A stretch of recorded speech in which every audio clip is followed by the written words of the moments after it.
And tonight, I have a message for all the liberals and the members of the media who are cheering about the Ninth Circuit Court's decision to uphold the suspension of President Trump's temporary travel ban. It's time to put petty politics aside and start caring about the safety and security of the American people.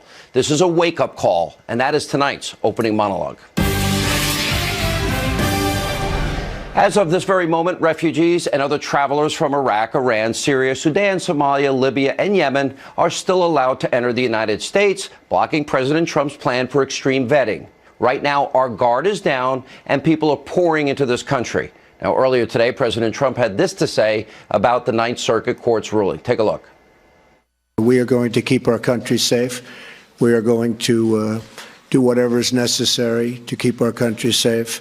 We had a decision which we think we'll be very successful with. It shouldn't have taken this much time because safety is a primary reason. One of the reasons I'm standing here today is the security of our country. The voters felt that I would give it the best security. So we'll be doing something very rapidly having to do with additional security for our country. You'll be seeing that sometime next week. In addition, we will continue to go through the court process, and ultimately, I have no doubt that we'll win that particular case. Now, President Trump, he gets it. He's making the safety and security of you, the American people, a top priority, and for good reason. Now, we have been warned by top Obama administration intelligence and national security officials that ISIS could infiltrate the refugee population. They've all said it. Watch this. Would that bring in Syrian refugees pose a greater risk to Americans? I mean, it's clearly a population of concern. The concern is in Syria, the lack of our footprint on the ground in Syria, that the databases won't have the information we need. So it's not that we have a lack of process, it's there's a lack of information. And that obviously raises grave concern as to being able to do proper background checks as the individuals coming into the country. Yes. I don't obviously put it past the likes of ISIL to infiltrate operatives among these refugees. We can only query against that which we have collected. And so if someone has never made a ripple in the pond in Syria in a way that would get their identity or their interests reflected in our database, we can query our database till the cows come home, but we're not going to.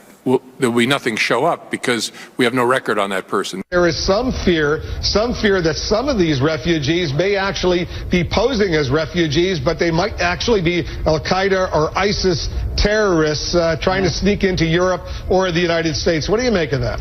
Well, certainly that's a possibility. I mean, you can't dismiss that out of hand. We should be conscious of the potential that Daesh may attempt to embed agents within that population. Essentially, a guy who's a dictator admitting that some refugees are definitely terrorists. Wow.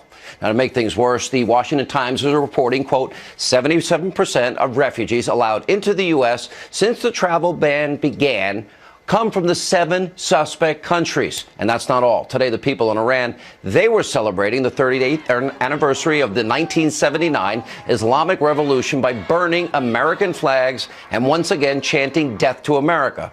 Now, clearly, the people you just witnessed chanting death to America, they don't like you, they don't like us, they don't like our way of life, and they're definitely not in search of the American dream. Now, here's the most alarming part of all. The left is in a pre-9/11 mentality. They've forgotten the past. And I fear, as a country, we may be doomed to repeat this. So to all of you out there applauding this Ninth Circuit decision, listen up. It's time for a very important history lesson. You may remember September 11, 2001, America changed forever after an al-Qaeda orchestrated terror attack devastated our country and led to the deaths of nearly 3,000 people. And as documented by the 9/11 Commission report, Dr. Condoleezza Rice testified that for years, quote, the terrorists were at war with us, but we were not yet at war with them. Now, that finding is so compelling because in the years leading up to 9/11, it was no secret that Islamic extremists were hell-bent on destroying the United States and killing the American people. In fact, leading up to 9/11, terrorists were responsible for, remember, the bombing of the Khobar Towers, the bombing of the embassies in Tanzania and Kenya, a deadly attack on the USS Cole, and even the first World Trade Center attack. In 1993, we had plenty of warnings. We have a similar buildup now in violence all across the world. Europe has been rocked by terror attack after terror attack, and here at home, Islamic extremists. Remember San Bernardino, the Pulse nightclub in Orlando, Chattanooga, Fort Hood, the Boston Marathon. ISIS has repeatedly declared war on this country, just as al-Qaeda did prior to 9/11. And right now, those so-called journalists and the alt-left radical mainstream media, they're lying. And they're calling President Trump's temporary travel ban a religious test or a Muslim ban. And they are doing a complete disservice to you, the American people. If we do not take this threat seriously, it's not a matter of if. It is a certainty. It's a matter of when we will be hit again. It's going to happen. So to all of the people conspiring out of political correctness, trying to stop the president's safety measures, I'm warning you, you will be tied to all of this. And yes, I'm talking about Senator Chuck Schumer and his crocodile tears and the hypocrisy he's shown. President Obama, who appeased Iran and couldn't even say the words radical Islam. The liberal and Democratic politicians, members of the mainstream media. I've said this many times to all of those out there who are more worried about the slight inconvenience of a few travelers versus the lives of the American people. To you, my message is clear. If another 9/11 style attack is committed here in the United States, blood will be on your hands. Deal with that. Joining me now is former Trump campaign manager, partner at Avenue strategist Corey Lewandowski from the American Center for Law and Justice, our friend Jay Sekulow back. Good to see you both. All right, Corey, let me start with you. This is so simple and basic. Inconvenience versus gambling with the lives of Americans. Why is this even problematic? Why is the left so dug into this pre-9/11 mindset? Sean, what I don't understand is the notion that we don't want to put America first. You know, this is what the president talked about in the campaign. This is what he's implementing, and what he has said very clearly is that his priority is to make sure that the people of this country, the United States of America, are safe from all enemies, foreign and domestic. And what that means is before we let people into the country who we have no idea who they are or what their intentions are, we're going to slow down. We're going to have a better vetting system. And how is the left even trying to argue that this isn't in the best interest of all Americans? They are so out of touch with what's going on in America. This is why they continue to lose elections. All right, let me go to Jay. Jay, you have been so all over the legal side of all of this. The president earlier today on Air Force One suggested what you had been suggesting last night, that he move forward with another executive order rather than going back to the Seattle court or going to Justice Kennedy, who then would make a decision one way or the other, or send it to the entire Supreme Court. I think you like the idea of a new executive order, correct? Yep. Yes. Because what that will do is rectify any inconsistency or at least perceived inconsistency between the executive order and the directive from the White House. What the president simply does is change a paragraph, take a paragraph from the White House directive, put it into the executive order, reissue the executive order. It moots out the existing Ninth Circuit case, moots out the Washington State federal court case. The same groups will file a lawsuit, and they may win at the district court, and they may win at the Court of Appeals. But let me tell you what happens when that one goes to the Supreme Court of the United States. You don't have to worry about a 4-4 split. That's 8-0. The president has the authority, period. Well, let me and there's stop you no there. confusion. Why would the change of one paragraph, and you were nice enough, kind enough to send over suggestive language that you liked to me earlier today on my radio show. But why would the change of one paragraph make all the difference? And even though you recognize that the Seattle court may go the same way, the Ninth Circuit predictably could go the same way, why would this make all the difference before the Supreme Court? Yeah, because for the Supreme Court, what they're going to look at is an issue. What is the issue that will be before the Supreme Court? And that issue will be, does the president have the statutory and constitutional authority to issue the executive order? And did that executive order fit within that statutory authority? The answer to that will be yes, especially if you end what they call, I don't want to get too technical here, the due process issue, this issue of were the people that had green cards, visa included or not. Initially, it wasn't clear in the executive order. Then there was a White House directive saying, no, we're not going to apply it to the green card holders, to the folks with visa, the students. Now, if you clarify that, there's no ambiguity. So there's only one thing that can be looked at. Does the president have that statutory authority? But and I know. Is there a constitutional basis? But that was really the question before the court this time. I mean, when you have a judicial activist court like the Ninth Circuit or this judge in Seattle, I mean, and I guess this is an important political question, Corey, is what Democrats can't get done at the ballot box by convincing Americans to vote for them. What they can't get done legislatively, That's why judicial activism is such a danger, because they look for courts to legislate from the bench. That's why this election, I think, was so important. Sean, this election was so clear, right? This was so clear. The Democrats' ideas have been, just completely decimated. The American people have rejected them wholeheartedly. What you look forward to in 2018 is a number of Democrat U.S. senators sitting in states that are going to be up for re-election in states that Donald Trump won. You look at Florida, Missouri, Montana. You go right down the list, Ohio. These are places where the American people voted overwhelmingly for President Trump and his agenda, and now you've got Democrats sitting in those seats who are going to have to try and defend themselves against the Trump agenda. And the bottom line is the people of those states have rejected the left-leaning politics and the left-leaning agenda because they want a new course for America.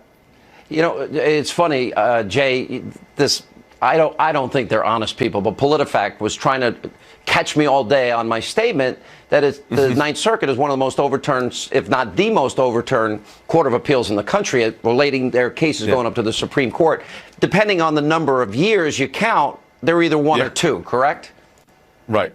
Yeah, and 80%, the American Bar Association published in 2010 that they were overturned 80% of the time. That's the ABA. And then if you look at the other data that's gathered by just going to the Supreme Court website, looking at the cases, doing the analysis, they're either number one most years. I mean, mostly number one. A couple of times they're number two. But if you look at it over, say, a decade, you're talking about an 80% overturn rate. So number one year, number two the next year, that tells you about their jurisprudence. I mean, my joke always was, if you win in the Ninth Circuit, that's not good news. You're going to lose at the Supreme Court. So what the president now is leaning towards, which I know you agree with, the new executive order, and you're even predicting it might go exactly the same way at the court level and then up to the Ninth Circuit, but you say there's no way the Supreme Court would stay with that. History has proven you're probably right. I just can't imagine the Supreme Court saying I can't imagine the Supreme Court saying the president have authority. They may try to raise that, religion clause issue of it's preferring religious minorities, but the Supreme Court, I've done those religion cases at the Supreme Court, and they know that that is not going to go anywhere with the U.S. Supreme Court. Nowhere. 8-0. I agree with you. All right, guys, good to see you both. Appreciate it. And welcome back to Hannity. Former Marine Staff Sergeant Steve Gurn was working as a private security contractor in Iraq, well, at least until a few days ago, when he was forced to flee the country. Now, he posted a video on Facebook talking about President Trump's temporary travel ban. It got more than 44 million views. And joining us now to share his story is Steve Gurn. Steve, good to see you. Thanks for being here. Thank you, sir. Thanks for having me. I know you say these are simple questions that you're asking, but they're really profound questions that clearly hit a nerve. Were you surprised by the 44 million views? Absolutely, I was. I posted that at 11 o'clock at night, and I went to bed. Got up at 05 the next morning to get ready for mission. I was told that it had hit 1.1 million at that time. I didn't think anything of it. I kind of laughed it off, and I went out on mission, got my weapons, and came back from mission, put my weapons up, and was figuring about that time it was around 5 million views, and I was expecting, obviously, a call on the radio to make it to the office, and I shortly after got that call. All right, so you really were advised this has gone so viral and people now know what you look like. You were sent home. Is there any chance you get to ever go back? I don't know what the intentions are of the company I'm currently working for or employed by. I do know that I was removed, obviously, for safety issues. So I do not know exactly where we're going to go from here. All right. Look, I guess what's so frustrating about this is, to me, it's a very simple equation. We're not saying that you can't come to America. We're saying that we need to check you out. What really bothers me deep down inside is when all our top intelligence officials are telling us that ISIS will infiltrate the refugee population. Well, ISIS may be evil, but that doesn't mean they're stupid. And I got to imagine that they would train people to withstand whatever questioning would come their way. How do you ever positively ascertain what is in somebody's heart if they want to come to America, if they want to come here for freedom, or they want to come here to proselytize, or they want to come here to hurt Americans and blow up a school or a mall or whatever? You're really not going to be able to. And what I have learned over the years of working, in Iraq and Afghanistan is they're very good at manipulation. They can manipulate just about anyone, and they're really good at it. So they can tell you what they want you to hear, and they can keep that up for many, many years. And then eventually, when it's time, they'll do what they believe is right. And if that is to hurt an American or hurt many of us at one time, they're going to do it. I think your admonition, I know you said these are simple questions, but they're very deep, very profound, and very timely and relevant to the debate that's going on in the country. Sir, glad you got home safe. Thank you for being with us. Congratulations on the 44 million hits. And when we come back, a new report indicates how long it will take for the border wall to be built and how much it will cost. Welcome back to Hannity. So Reuters is reporting, citing a U.S. Department of Homeland Security internal report, that President Trump's border wall is projected to cost up to $21.6 billion and could take more than 3 years to construct. And while the border wall plans move ahead, protesters took to the streets of Phoenix on Wednesday night following the arrest of an illegal immigrant woman, a convicted criminal who was later deported. Joining us now with reaction is the Secretary of State of Kansas. Chris Kobach is with us. Good to see you, sir. How are you? Great to be back with you. You know, I know a lot of people were pushing for you to be in charge of the Department of Homeland Security. I also understand you met with the president. Did you talk specifically about the wall? We have talked about the wall, and I think he regards it as one of his top priorities in the White House to get this project done. The American people want it done, and it's doable. You know, it's 1,989 miles of border. We only have about 386 miles right now that you would consider a true, impervious wall or serious fence. There's a lot to build, but we put a man on the moon, and this is not a high-tech project. This is a low-tech project. This is, getting barriers in place, and it'll get done. To me, it's so basic and so fundamental and so simple, and just one of those common sense measures. Now, I understand the expense aspect of it, but I would ask the president numerous times when we were out traveling with him and the other candidates and some of the town halls we did with him, and he was very clear. He didn't expect Mexico to write him a check. He said, no, but when we renegotiate NAFTA or other trade deals or other economic deals, we will have so much of a financial benefit. That's how it'll get paid for. Do you agree that that is totally possible, as I do? Yeah, I do. And Sean, there's actually probably half a dozen ways that we could recoup the money back from Mexico. We could do it through a surcharge on Mexican immigrants coming in, or non-immigrants, people coming in temporarily on their visas. We could do it through basically stopping remittances, the payments that illegal aliens and legal aliens send home to Mexico, and use that as leverage. There's so many ways we could get Mexico to effectively indirectly pay for this wall that I think it's silly that people question that it can't be done. As one of the most outspoken advocates, as I have been in favor of this wall for many, many years, we're talking about the 2006 law allows for 700 plus miles to be built. Is that enough from your perspective? You think that's enough? Well, the 2006 law demanded that it be built, and Congress wanted to make a statement. But, there doesn't have to be a statute from Congress ordering the executive branch to build the wall. There just needs to be funds from Congress. So, the 700 miles is not enough, but it's not like we need another act from Congress ordering President Trump to build the entire 2,000 miles. So we've got all the statutory authority we need. Now we just need funding to pay the price.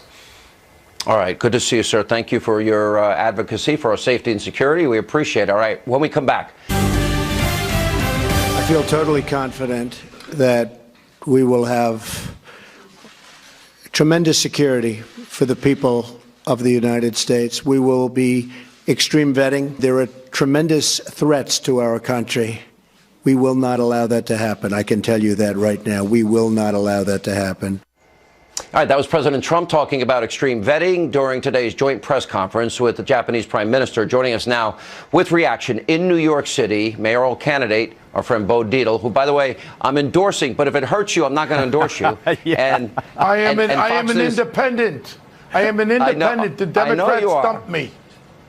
I want everyone in the audience to know. Democrats stumped you have not lived until you have been out on the town with Bo Dietl and Geraldo Rivera. The best days of my life are with these two guys. Sean and I both endorse you, Bo. Yeah, well, I'm an independent conservative right now. Yeah.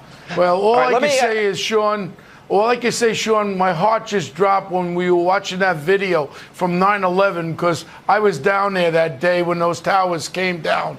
And you know what?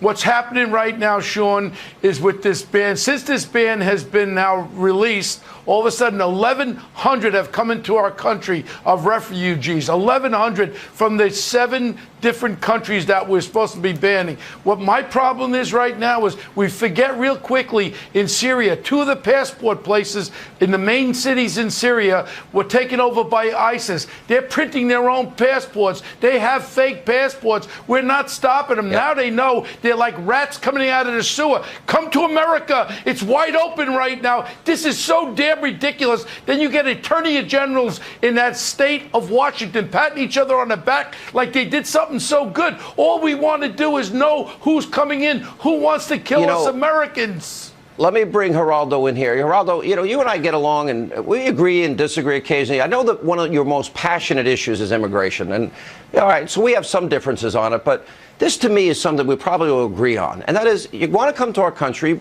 Our top intelligence officials, and now even President Assad is acknowledging terrorists are going to infiltrate the ISIS population, the refugee population. First of all, I think puts every American at risk. You are a pure-hearted patriot. You're a sincere person, and I cherish our friendship. But that's not what we're talking about here. We're talking about friendship. We're not talking about friendship. We're talking about because the President of the United States, the 45th President, is we are all proud to call him our friend as well. But what his Justice Department did in this case, and whoever counseled him on drafting that executive order, it was strictly, but it really wasn't his Justice Department. It was Little League. It was Bush League. You did at the top of this program, Sean. You put together, this is why we should be afraid. This is the danger posed by, immigration from these 7 troubled countries. I submit, did a better job. The producers of this program did a better job in presenting the risk, the imminence of the risk, than the federal government did in the case before the district court and before the Ninth Circuit. Okay, I agree with you. Mediocre. The president should dump this executive order right now. Start all over again. If he wants me, give me a felt tip pen and a yellow pad. I'll give you an executive order that will be constitutional. For example, you are afraid of imminent ISIS attacks. So why do you stop the 7-year-old coming for the heart transplant, or you break up the elderly couple or the students that are matriculating in the state universities? But temporary can't be stupid. But let me agree with one point, Geraldo. Geraldo, I heard the arguments that night, and I was screaming listening to them because you're right. In our sleep, all of us could have done a better job. You could have handled that thing like that. This was not Donald Trump's attorney general. He had not been approved yet, and that was the problem with the obstructionism, right? Well, you can say that if Jeff Sessions had been in place, something would have been different. I tend to doubt it. For example, you and I, we had a debate over the order, and I said, this isn't substantive. This is hubris. This is just action for action's sake. It's not decisive in the sense that it's designed to accomplish a result. For example, why do you not exclude people who already have green cards from your order? What about people with valid visas? People who are, global passports, who are already carefully vetted. You could do it in a way that all you end up doing is ticking off everybody and stimulating these demonstrations. We all agree with that. So what we got to do right now, the president's got to immediately put another order, clarify what we got to do. This is life and death now. I was there September 11th when those buildings came down. I saw the destruction that people want against. Geraldo, I'm real nervous about, because right now they're just coming in faster than ever, because now they know there's an opening there, nobody's watching the gate, and they're all rushing in. And I'm nervous about this. President Trump should respond on this, get a new order immediately. Here's what he says. Here's what the president can say. I declare victory. Why do I declare victory? Because under President Obama, there were 110,000 refugees approved for this program. Guess what? There are only going to be 50,000 this fiscal year. In other words, Donald Trump's actions have already sliced this program more than in half. But we got to vet him, Geraldo, and you agree. Well, yeah, you agree. But you know what? We actually all agree here. Extreme betting, Sean? If you have a kid or a grandpa, or triplets that are 7 years old. That's common sense applied to the law. You and I both agree. Extreme betting. Bo's a great cop. Bo could interview. He'd find out. I mean, you're not talking about 23-year-old strapping guys. You don't know where they've been. Yeah, but you know, Geraldo, let's look at the migration into Europe. 80% of them are young males, good fit young males. I don't know that to be true. Children there. I don't know that to be true, Bo. And we're not talking about Europe. We're talking about the United States and the people coming in here. All right, coming up, a new poll reveals the American people believe the Trump administration is more truthful than the mainstream media. Joe Concha, Lisa Booth, they react. Coming up straight ahead.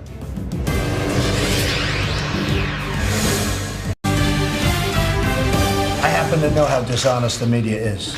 I happen to know that stories about me that should be good or bad, I don't mind a bad story if it's true, but I don't like bad stories.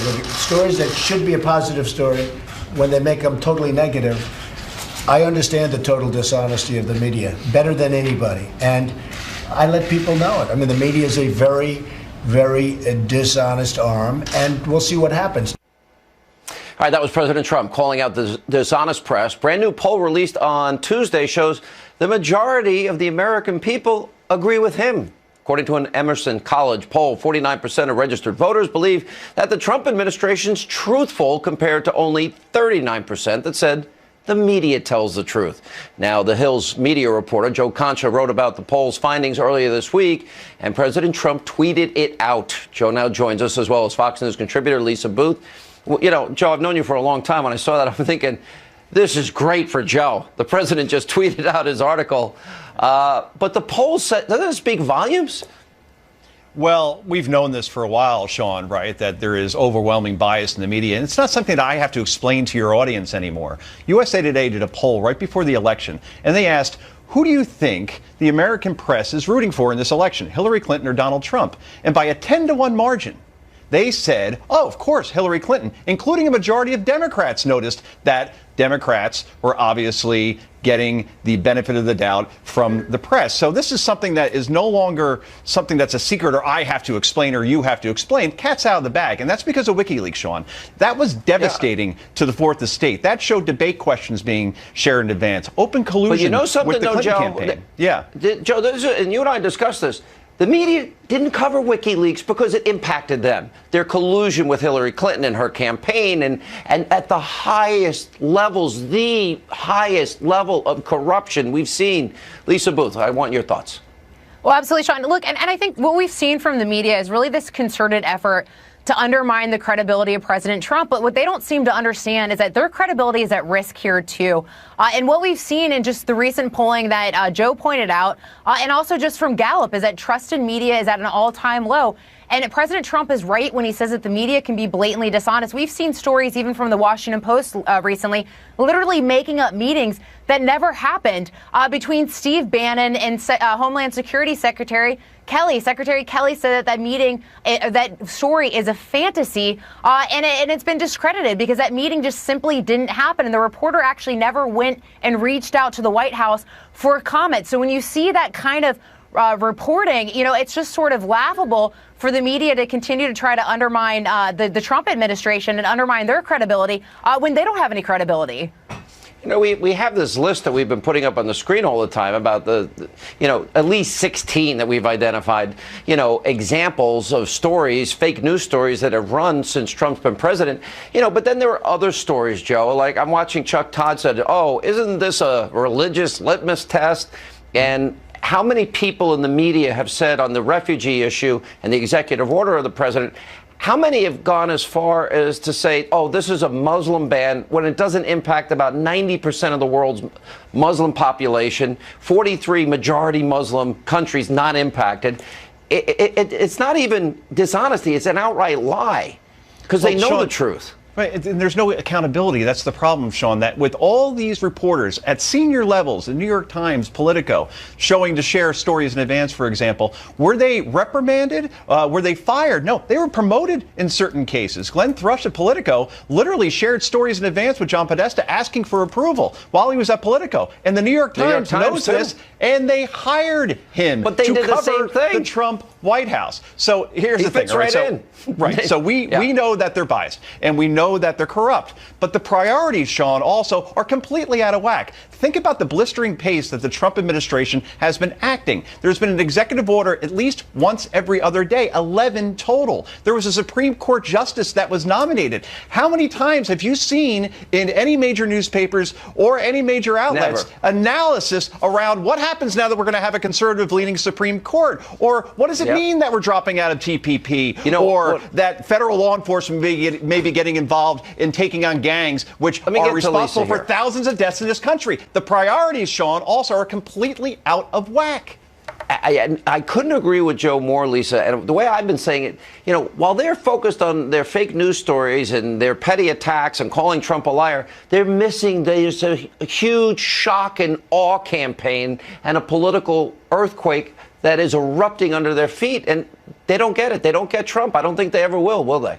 Well, and we saw that in the general election as well. And I think also the reason why their credibility is in question and why voters don't trust them is there's a clear double standard that exists, Sean. And I can tell you, as someone who's worked on Republican campaigns and has worked for Republican members of Congress, it is so clear and it so exists. And we just see the double standard between the fact that the media wants to call into question the credibility and the trustworthiness of this administration. But what about Benghazi? What about the blatant lies that the Obama administration told us? What about the fact that Ben Rhodes bragged about lying to the media and the public about the Iran deal? What about the fact that Jonathan Gruber basically said the American people were stupid, and that's how the Obamacare law essentially got passed? Where was the outrage then from the media? Why weren't they holding the Obama administration's feet to the fire?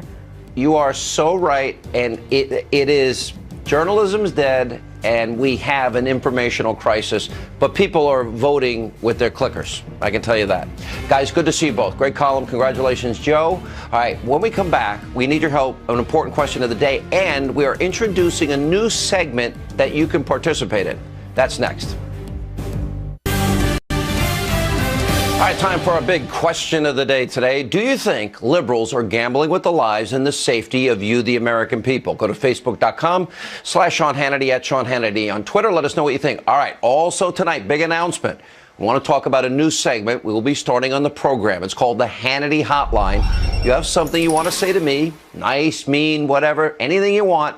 We'll be playing some of your comments on air. All right, call the number you see right there on your screen, 877-225-8587, 877-225-8587, and we'll start playing some of your messages next week. Can't wait to hear from you, especially those that love me or hate me. Anyway, that's all the time we have left this evening. As always, thank you for being with us. Hope you have a great weekend. We'll see you back here on Monday.